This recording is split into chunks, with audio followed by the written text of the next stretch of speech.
speak about here and what we're going to be exploring together tonight doesn't require any previous knowledge. It doesn't require any previous experience. If you've never heard of non-duality or satsang or even spirituality, then you're fine here. And if you think that you know all about non-duality or spirituality or satsang or anything like that, you might have some trouble. Because this really is a very, very simple message.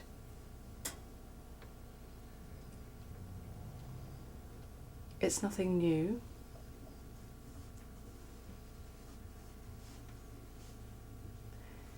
In a way, it's the most familiar, the most ordinary knowing. And yet it can be overlooked because it's too simple.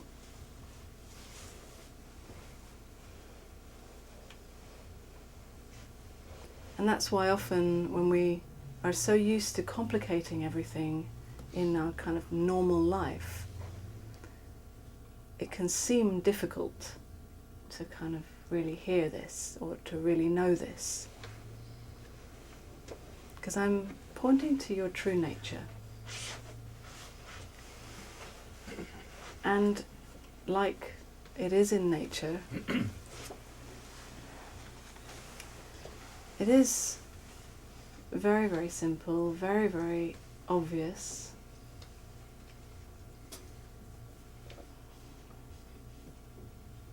Very, very ordinary, actually. And very, very natural.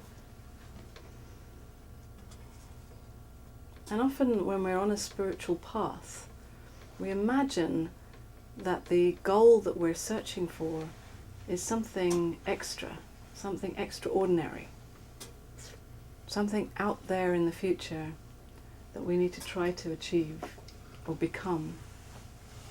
We need to fix ourselves so that we're perfectly able to live a life that is somehow supernatural.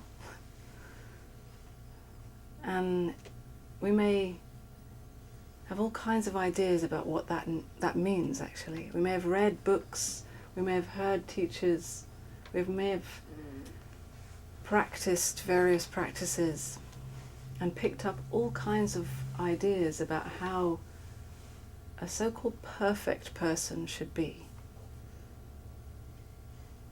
What it is to be a good person, a nice person, a spiritual person, or a person who lives without suffering, and what that even means. And even without the spiritual ideas, we may have picked up ideas just from growing up in the world about how to be a person, how to survive as a person in the world. Because innocently, when we were children, we didn't know what that meant. We didn't really know how to be a person. And very kindly, our parents or our teachers, as we were growing up, provided various ideas, because those were the ideas that they were given. So they're not to blame or anything like that. But we picked up ideas about how to be a person. Because in fact, we came into this world completely blank, without any idea, without any fear of survival.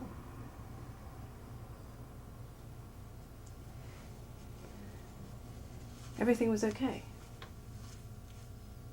But somehow we learnt along the way that we needed to protect ourselves We needed to get approval, love. We needed to somehow negotiate with others. We needed to somehow navigate in the world in order to be someone and survive. And on the way, those ideas have also caused a lot of pain, a lot of suffering, a lot of sense of limitation and restriction. Because when we believe that I am limited to a certain way of being or certain idea, then we go from that completely blank openness that we really are, that completely just no fear, open love being, to boxing ourselves into this little restricted box. And quite naturally that will feel painful and uncomfortable. But on the other hand, it can also feel safe because it's known. Limits can also feel safe. So we go through life wanting those limits and yet wanting to also break free of those limits because they're kind of too safe. They start to feel stagnant and restrictive. And yet, the flip side is that it's terrifying to live without those limits. It can seem, at least, that way, but it's terrifying to move out of those limits. So it's a kind of push-pull thing that we go through as we grow up. As we get older, we seem to take on more and more ideas, more and more limits, and we tend to suffer more and more from those limits. And we try different ways to get out of that vicious circle. And some of those practices, some of those ways can be helpful for a while if you keep practicing, if you keep remembering, if you keep making a certain amount of effort. There can be openings that seem to happen, but then again there seem to be these closings. So we keep going from open to close, open to close. And on the spiritual path, we may start to have ideas about what that means. For example, when I'm open, then I've got it. Somehow I remember, but then I seem to forget sometimes, and it all closes down again. And we feel it physically, emotionally. We feel perhaps a sense of contraction in our body, and then an expansion that is kind of blissful. And when there's that contraction, we tend to long for it to expand again. And when there's that expansion, we want to hold on to it. We want it to stay forever. But like the waves in the ocean, like anything in physics, openings and closings, in and out, up and down, this is the way life goes, you know. It's not stagnant. Everything changes.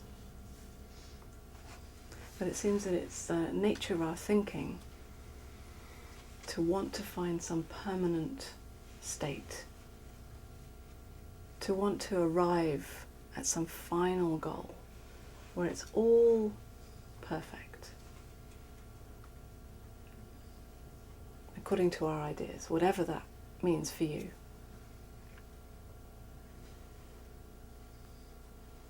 So we have this push-pull thing, this open-close, open-close, and in that our thinking that wants to find some resting place, some final landing where it's all okay now.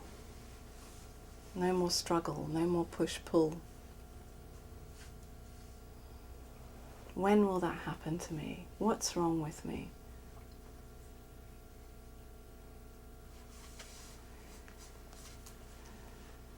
So you may resonate with some of what I've said. And really what I'm saying is that I'm not offering you another method, because the way I see it, there is no end to those methods. I'm interested in getting to the root of it all, really looking at who you really are, how the whole thing plays out. But really, what is your true nature? And I'm interested in you knowing that for yourself. Not just me telling you and you taking on like some new belief system that maybe will provide you some nice sense of opening now, and then later on you'll forget it, or you'll read another book or hear another teacher and you'll forget, and it'll feel closed again. You know, I'm not interested in perpetuating this vicious circle. If you're willing, and it can be a little scary at first, but if you're willing, I'm interested in really, together with you, investigating the root of it all. Investigating like scientists. So we'll look at how you can actually know what you really know, or what you think you know. How can you prove it beyond your thinking? You see, you may find that I'm undermining your thinking again and again. That's kind of what my job is, really, to undermine your thinking. Because what I've noticed is that thinking can be very unreliable. It'll think one thing today, or let's say this minute, and then it'll change its mind in another 5 minutes. Depending on how you feel, depending on the weather, depending on the book you've just read, the person you've just spoken to, how you're feeling physically, your hormones.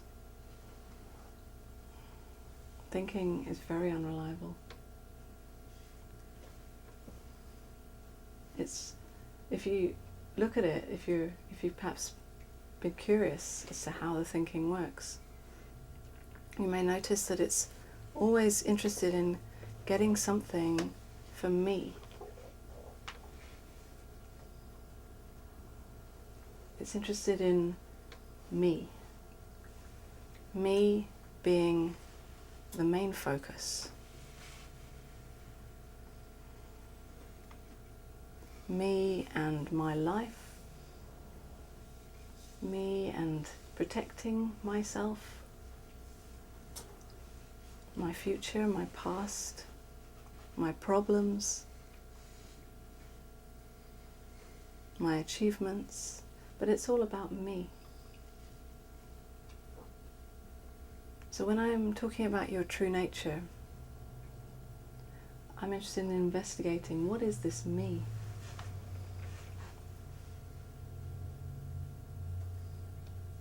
Because it's really not what you've assumed it is.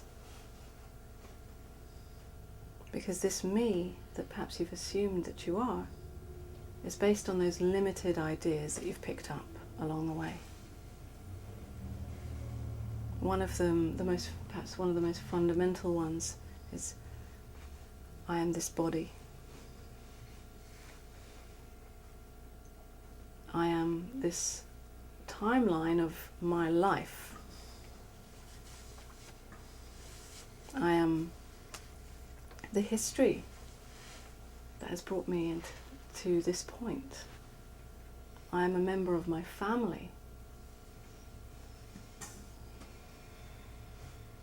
I am the role that I play in society, a doctor, teacher, father, mother, daughter, son, woman, man, old, young, healthy, sick,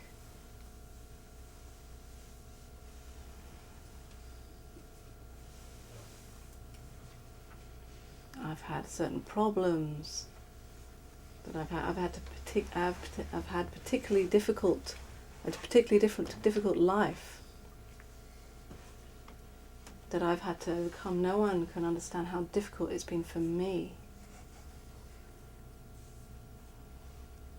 I've achieved great things in my life. I'm a particularly special person. It could be all kinds of ideas like that, and variations of those things. Beliefs about this me. And perhaps we've never actually questioned who that me is, really, beyond all our ideas. Who is that me? When we don't think about it, when we just investigate right now, when we just ask ourselves right now, who am I?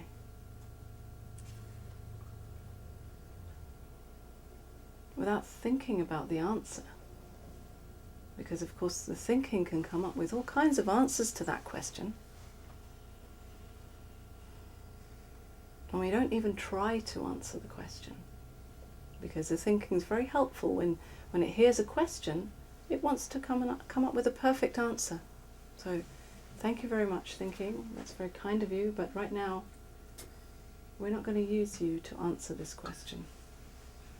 Because right now, we're actually interested in what's going on, in what's real, not what we think is real. In what we actually know, not what we think we know. And there's a big difference.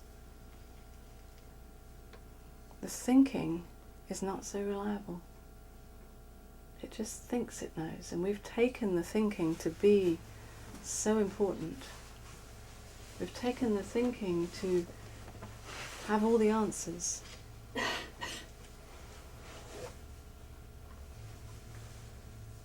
But I'm questioning the thinking. Not just assuming that it knows. I'm questioning everything that you've ever believed in. Everything that you've ever thought you've known. About yourself, or about your life, or about the world, or about anything. Really, this message is pulling the carpet out from underneath your feet.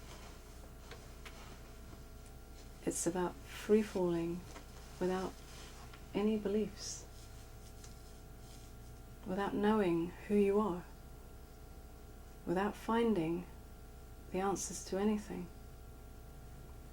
living beyond limits, beyond restrictions, beyond boundaries, feeling the fear that may come up, feeling whatever might come up.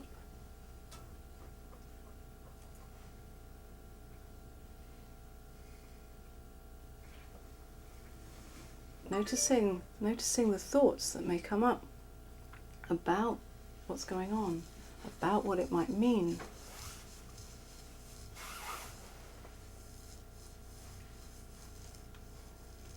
And seeing that those thoughts don't actually know. They're just trying to be helpful. They have the best of intentions. They're trying to help you survive. But right now, what do you actually know? Beyond your thinking.